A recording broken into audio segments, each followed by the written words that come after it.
hot rod. Oh, now you're just showing off.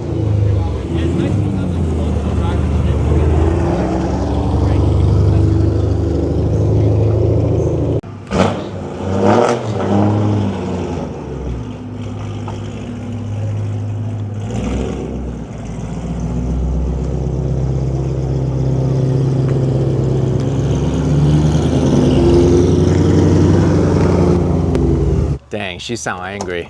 She mad. Can I just tell you that this is something I've been looking forward to for a long time? Just hanging out together? Well, that, and honestly, I've just been watching you build this. I've been watching you develop this brand. And A, I'm really proud of you. And also Thank B, you. This thing is just so badass. Thank you. Sub 2 Speedhouse, that's your brand.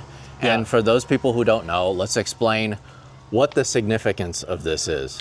So yeah, it started out at Button Willow, which is like our American scuba, you know, like a standard for time attack. And it's funny because now, you know, like as cars get fast, tires get better, like speed barriers change. But initially, running sub 2 at Button Willow was like a benchmark of performance, like the BMW M3 was or a GT3 is, you know, to other cars. So sub 2 there meant like, oh, you can drive, your car's quick, you know what's up. And I just realized like the funny thing about all of these tracks and like in any motorsport or any other sport, like you have these barriers and people are always trying to break them down. But once you get that barrier in your head, it's such a mental game where you could be running, you know, 201s for like 2 years straight and be like, I don't understand. But that's sub 2. So running sub 2 there was the benchmark, and I started to try to help people reach their goals there, which was like becoming, you know, a sub 2 car, sub 2 driver. And it kind of snowballed. I just found myself spending so much time giving people feedback and helping them with parts and driver instruction, and I'm like, just sending them to go elsewhere and buy inferior parts or do the wrong thing and then ask me for advice again. I'm like, why don't I just cut everything out and like put everything in one place, the stuff that I really like, that I know works. And that's what sub 2 is. Right, and then you being the ambassador for the brand, you own the brand, you wanted to build something that encompasses all of your knowledge that you've gathered over this time to build the ultimate E92 M3. 100%. I mean, it started out as like every other car addict. I was like, this is going to be like somewhat streetable. I'm never going to ruin it. I'm not going to do anything. But like, I still don't feel that I've ruined anything. It's just my favorite BMW chassis, my favorite BMW motor ever. They're showing us that they're never going to make a motor like this again. So like, I just hold it dearly. I'm underpowered in every competition, but I loved that I haven't touched the engine at all. It's still NA. All I've done is chassis, aero, and like development, and then push myself as a driver, which has just been cool for the brand. I mean, I don't know if it sells parts, but it's who I am. I get to play with all the other chassis as well, and it's like, you know, take this formula and put it on everything. Because the whole thing is about the formula. Last of its kind, last true NA car from BMW. Some say that this is the last true, like, real raw M car, right? With that said, I remember when this was a street car, Yeah. And it had full interior, had full AC. And was this ever your daily driver? This was my like dependable second car. I would take it to work and to meetings and to photo shoots, and I'd stuff it full of gear. It wasn't my only thing, but for sure it was a 100% street car. My flex and like standard for myself as a driver and for the brand was always to drive it to the track with a license plate. I would bring no spare tires with me at all. Like it was always on the wheels and tires that I drove it to the track on, set times, break records, compete, drive it home. Are you still doing that? No. It's Okay, done. so now it's beyond that. Yeah, it went past. I mean, that was a big turning point for me as like a car builder, a driver, everything was finally taking that jump into like, what's a race car? What would it mean to build a race car? Right, because now it doesn't have headlights. Is this its final form, you think?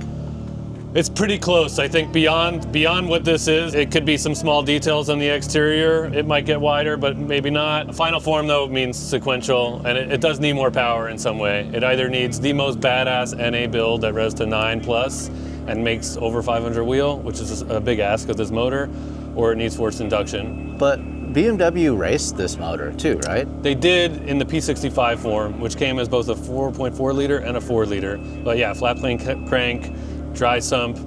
I mean, it's a fortune. Deanon still has some of them. We've seen some of them come out from Evolve. I've driven one. Yeah, I drove the Evolve one, and it's probably the craziest BMW I've ever And I driven. guarantee you the coolest part is that this feels a million times crazier, just because of weight, power to weight. So when you say power to weight, what are we talking about in terms of weight here? So this car comes from the factory bordering on 3,600 pounds, and mine weighs 2,730. How is that possible? I don't know. How did you take out so much weight? That's It's a mixture of like relentless pursuit, research on, because there are so many parts, right? But now let's look at all of the wings made. Let's look at all of the rear brake kits made. Which one is the lightest? Where can you find the lightest doors? Where's the easiest to pick fruit? Okay, if we're gonna do a roll cage, how do we do it out of the thinnest wall to still meet class rules? What can we do? You know what I mean? So it just adds up. So then, like, what is replaced on here in terms of carbon or alternative materials? Like Alternative, but still light. Yes, this is a carbon skin. I mean, the stock headlight weighs about 12 pounds each side, so it's 24 pounds gone. The hood is carbon from Germany. The doors are massive on any car, especially any new car. Doors come with crash bars. Especially though. I mean, had open crazy that. doors. Just open it. Whoa. Yeah, it's just nothing. So who makes this? This is a company in Latvia called Carbon Microsystem. There's a lot of good carbon in Latvia. Amazing stuff. HGK. Yes. They use OCT composites. That's who makes this dash. There's so much incredible carbon out there that isn't what we see on Instagram necessarily, like as the really shiny, expensive stuff. There's a lot of really cool stuff. Thing is, what I like about this door, it's not flimsy. It's not just the skin. It's actually a full door with the It's inside. a full 1x1 copy. I mean, there's a lot of rules here with like track events that you're not allowed to have Lexan windows. So I thought about getting a framed door so I'd have glass, but I didn't want to deal with it. So now I have just no windows, which makes open trailer a little sketch. Lexan, Lexan here. Glass front windshield for safety. What about this? Original quarters. Whoa. Yeah. Wait, so you could still save more weight on here? You could, I mean, yeah, if I put a carbon quarter on there and like cut everything else out. But yeah, original quarters, original front and rear bumpers. The bumpers are quite heavy. This trunk is unnecessarily heavy because it was meant to have a wing on it, which you can see it used to. I have a new skin at home. So that means you can There's more. to 2600 then. 26. Sorry, yeah. into the 26. I can get into the 26s. The biggest chunk from here will be sequential. Wait, so then the sequential is a lot lighter. A lot lighter. So the stock 6-speed manual is about 180 pounds, and a Drenth D500, which is really what I want if you're watching, is 80 pounds. So 80. then, do you think you would go faster if you had the DSG? No, because DCT is an amazing DCT. transmission. Like you see all the ring videos, like people really love this car with that, and I think it suits it to an extent, especially with short gearing. But I didn't buy the car to be fast, ironically enough. Like I bought it because like lately I just want cars with soul, and like this thing screams soul. And for me, a big part of soul and feeling in a car is the engagement. And like I don't feel that engaged when I have paddles. I just don't. And so if I do a sequential, it's still gonna be a manually actuated, like big shift lever, because I just like muscling it around. Hey, thanks for watching. If you didn't already know, my first ever book is out. It's called Life at Shutter Speed. It's over 2,700 photos. It's 400 pages. I put my heart and soul into it. I hope you guys enjoy it. It's available on Amazon, and for you international buyers, it's available on CarreraBooks.com. We ship worldwide. So these are Apex wheels, VS5 RS. I also have their RE for when I'm going to tracks like Coda where I'm going to really attack curbs. They are 18x11 all around with two 85/30 Goodyear Supercar 3Rs. This is the widest 18-inch Goodyear makes, and it just happens to be the quickest tire in this category, which is like 90 tread wear. No way. Things open up a little more when you can run a 19-inch, but I just can't do it on this car. See, I was wondering why you were running this wheel and tire combo. So this is just to class then? The tires are to class. For me, a lot of people, the max that you'll see is like an 18x10, maybe an 18x10 and a half. The 295/30 became really popular in time attack, right, with the AO52, RE71, CRS. I love it, but on a 10 or a 10 and a half, I find a 295 to be way too squishy on the sidewall. So I was like, man, I wonder if I could stuff an 11 on there, because tires just feel better with a little bit of stretch. So once I figured out that I could put an 11 on the front by changing a little bit of the geometry and spacing it out correctly, running the right spring stack, the 295 all of a sudden became insane. Is that the widest you can go then, 295 on this chassis without going any wider on the fenders? I think on an 11-inch wheel, I wouldn't really want more than a 295. I'm curious what the car would feel like with 305 or 315 square. It should fit. I thought about doing the over fenders. They actually do mock up pretty nicely on this car. I don't necessarily need it. Like the car makes 400 wheel horsepower and 280 pound-feet of torque. So like it's not struggling for grip, but it is still a handful. The rear's light and I drive the out of it. So more grip is cool. So then what about the braking package? Brakes, APS6, and that's actually their 9668 endurance package. So it runs a 25 millimeter pad. They're incredible. Zero fade, especially with the front aero now. When you start messing with the aero balance and really like dialing things in and like making everything work together, you're all of a sudden you're like, oh, that's what brakes are supposed to feel like. Because without a splitter, the brakes feel good, but not great. And then you put a splitter on, you're like, holy yeah, it's insane. So yeah, AP kit front, and the cool thing, like we were talking about weight before, I mean, I've had a Stop Tech kit, there's other people that make brakes for this car. However, the AP kit in the rear is literally 30 pounds lighter overall than any other kit on the market. So there's a free 30 pounds. It's so crazy to me that you can just name off the weight. I have just off the top of your head. I have a sheet on here with every single weight. I also have to commend you for building a car that is so wild looking, but there's no livery at all. No livery, and honestly, I'm borderline embarrassed that there's stickers on the car. But it's grid life, and I really care about the brand, and I want people to know about us. So I'm trying, but it hurts me a little bit to put branding on the car because the one thing I haven't said, which is my biggest inspiration, I mean, you saw my 1 Series, which actually happens to be here, owned by Jamie Santos, who lives in Florida, and now I saw it. So cool that it's here and it's still being thrashed and it's the original motor. But my biggest inspiration with building these cars is factory race cars, pre-livery. I just love a naked race car with no livery, like sitting outside a 747 in Stuttgart or something. Like, I love that. So that's what I wanted to build. BMW, did they ever have an E92 factory race car that you could buy? They had the GT4 program, which you were able to buy, and which did come with P65. There's a lot of variations in it. Most of them were DCT. The manual ones came with the 410 final drive, which is what this car has. So they were super, super cool, but still a heavy-ish car. For me, I just wanted to build my own GT4, GT3 mixed kind of car with like a blend of what you might see come off like a skunkworks kind of factory floor, but with a little bit of like German ring tool and like Japanese time attack influence. Because those cars are maybe designed to go 24 hours. And of course you can use them for sprint racing, but this is just all out time attack. All out time attack, which again is funny because like it's an arms race and time attack is really forced induction. Like you need budget and you need power. This car has not a lot of either. Why not go forced induction with this motor then?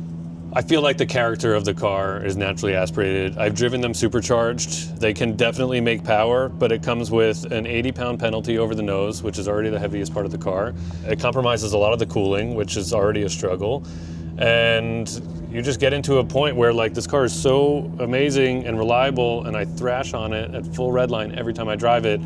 I never really wanted to deal with that. So I was like, how fast can we make it without ruining the engine? And this is it. Like, this is probably how fast you can make it. It's incredible what it does with as little power as it has. I mean, even like Super Lap Battle at COTA, which is a power track, somehow I got 7th place out of 26 people in like GTA Limited, which is nuts. So then what does this dyno add to the wheels? It makes 402 wheel horsepower at 8,600 RPM, and that's the end of it. Like, and it's linear. It's literally just a graph that goes like that, because it's NA, and a lot of people said these cars are gutless because it's a small displacement V8, which like I love, which makes it really drivable out of corners. So instead of a mountain of torque, it's a very little amount of torque, and then just very peaky, RPM. They respond really well to like kind of short gearing. So with the 410 and like a crazy Drexler diff that this has, and then with almost 1,000 pounds out of it, it feels amazing. But yeah, it's still power to weight. I'm gonna get mobbed up by M2s. Let's talk about Nitron. Nitron has been a pretty amazing strategic kind of technical partner for me. I really have been looking for a suspension brand that would be receptive to my feedback and kind of understand my mission. And when we talked a couple years ago at SEMA, we just decided that for the final, next evolution of the E92 that we start working together. So they basically build and spec dampers just for me. So like what we sell and what I give to people have my own spring rates, for every M chassis, Supra, you name it, and then they're valved accordingly. So they're incredible. Lightweight, And what I love about them is they're as anal about their product as I am about like my vision for the car. So like, just like I want everything to be like perfect and white and clean, everything they sell on their coilover kits is made by them, goes through their factories, machined by them. It all matches, all comes from one place in one box. If that wasn't enough, I have never, ever, ever experienced dampers with valving like this. Compared to anything else I've driven, it feels like it's like heightened awareness. The car just responds to inputs and the road in like a way I've never felt before. I'm gonna ask you this question knowing that you know the answer. Yes. How much weight did you save from this exhaust? Yeah, stock full seal exhaust is probably, I want to say it's over 100 pounds, but this entire exhaust weighs 12. 12? 12 pounds. Get out of here. Yeah. Wait, so then why even have these mufflers at all? Why not just have it straight? It would just be too loud, yeah. I wanted a little bit of muffler. There's no resonators anywhere. There's nothing on the car. Too loud? What's wrong with you? We're at Laguna Seca, and I know. I'm not going to pass down tomorrow. I'm going to have to lift going up the hill tomorrow. It's unlimited sound Saturday, Sunday, but tomorrow's 105, and this definitely blows 105. Oh, really? For sure. Yeah, it's loud. When we were at COTA, people were like, "Is that a NASCAR engine? Like, what is in that thing?" So it doesn't idle loud, but like you hear when I give it a little gas, it's nuts. I know these are notoriously like they have the heaviest exhaust, and exhausts probably part of it is because the motor itself is so loud and it quiets it down. It just neuters it too much, though. I mean, I really wanted it to sing. I had what was originally the lightest exhaust on here, which was Acura, but I just always felt it didn't match the qualities of the car. It was just too muffled. It's just this is so cool. Yeah. So then SPL parts, arms. Yeah, so full arms, kinematics, SPL. Every bushing and arm in the car has been replaced and optimized for roll center and weight. Riley at RS Motorsport did my entire Don't Call cage. He made all my dreams come true. Like I literally. My God, O'Reilly is incredible. Yeah, he is the best. So talented. It's really cool that he had a hand in this build. Yeah, he's the coolest. And we talked for so many years and agreed that if I ever decided to jump off the cliff and do this to the car, that it would be with him.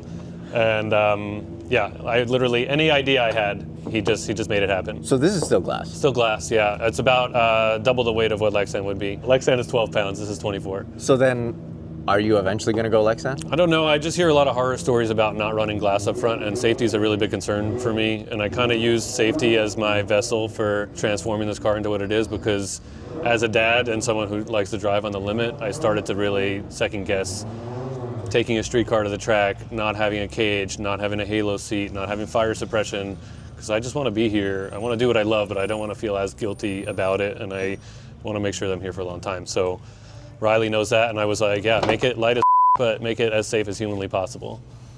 It's funny, you still have the M3 door seal here. Oh, gotta leave the little details. Yeah. When you talk about factory race car, like all of these little details, but look at this. Yeah, his gussets. This is factory race car. Like if you told me, if you lied to me and said, this is a BMW factory race car chassis, I would have been like, okay, cool, tell me about it. That's what I wanted. Because it's this clean. He designed the entire cage. I just told him what I wanted. There's little moments, hey, should we cut this out? Can we try this? What do you think that would add? The dash is one thing that, again, small detail, but like I knew I didn't want to fit the dash myself. It literally is just a piece of carbon. It weighs 1 pound. Stock is like 17. But he put the cage in. He then scanned the entire car, scanned the dash, found out how to cut it and make a little clamshell here, made inner brackets that are CNC and bent to the shape of this, just so it can fit on there, around there perfectly.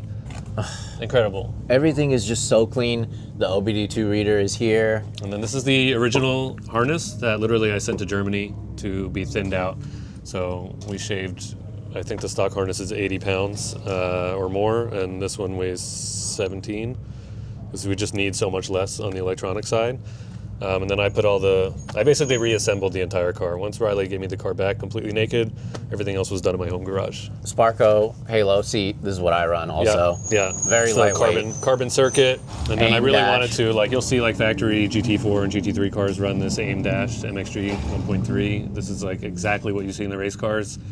I just wanted that. So the stock cluster is hiding under here to make the ECU happy. I actually gutted it to make it not heavy, and then I just made a template and put that in the dash. This is so cool. Even just this old school BMW. I love the historic logo, but I just inverted it to let it work in kind of a printed way like that. CAE shifter. And then it's a Drexler 8 clutch limited slip spec'd just for me with the 410 Motorsport final drive.